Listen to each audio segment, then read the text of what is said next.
my best pleasure to meet you, and I am Abdul.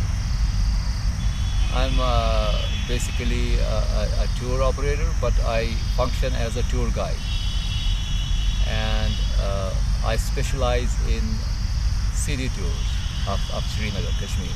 So Abdul, one of the things that really is very interesting for me is how you charge for your services. Could you tell a little bit about that? Of course I will. You know, for past many years I have met so many people, and I have rendered my services to them with my best pleasure and goodwill.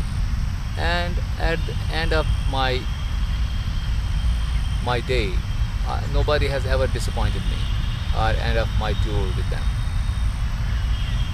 It can go from like half a day to 10 days or 20 days, even for a month. Last year I was with a Polish group with whom I discovered many parts of Ladakh and Uttarakhand and Himachal Pradesh besides Kashmir Valley, and nobody ever has disappointed me. So therefore people do realize my work, how hard I work and how sincere I am, and accordingly they kind of make me happy at the end of my tenure. So you don't charge up front for your fees? I don't charge up front because I don't want to be a commercial person. I'm more amateur. It has been my pleasure, it has been my passion, it has been my life and my first love to meet people and to interact with people and to give them the interpretation of my town and my country. So therefore no one ever has disappointed me so far, and in future I hope that nobody will take my advantage, or I will not take anybody's advantage. That's my ethics. So they pay you at the end of the day what they feel it's been worth for them. Of course. They value my work, and accordingly they come up with goodwill. So therefore that keeps me very happy, and so that's how I function. That's how I function. Thank you. And in the case of hiring some amenities for my guests, I make sure that the prices that are quoted to me or to them in my presence are local prices. They are not like tourist prices. I have always been fighting for the scam tourism in this part of the world, because our ethos are such that we are known for our hospitality and goodwill. I'm talking about Kashmiris.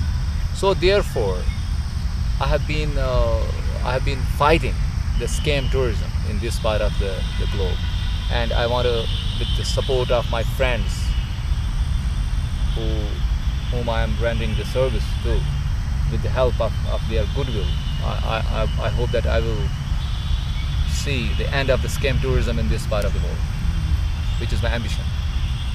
Okay.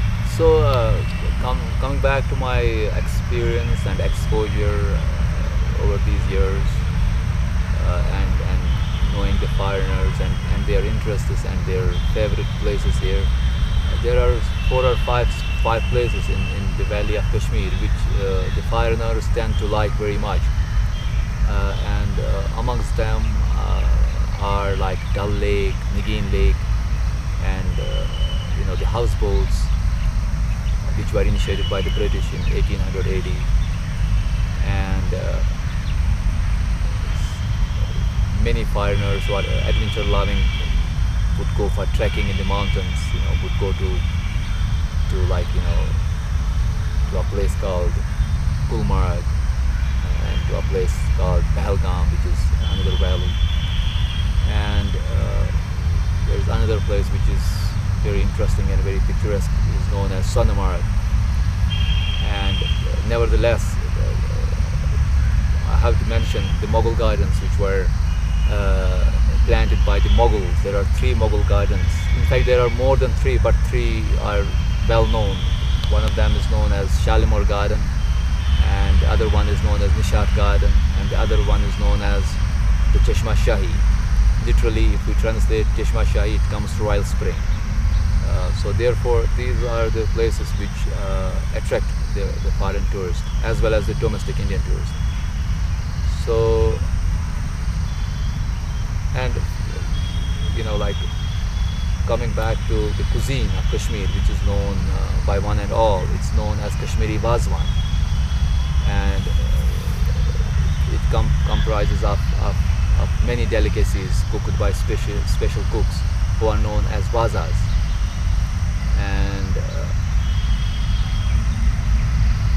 And now throwing some light on the cultural and heritage sites, we have some ruins of the Hindu period here, which date back to like 780, and we have a Muslim site here known as Shah Hamdan, and that also is known as the Bebermeshi Mosque, which is on the right bank of River Jhelum in the old town of Srinagar.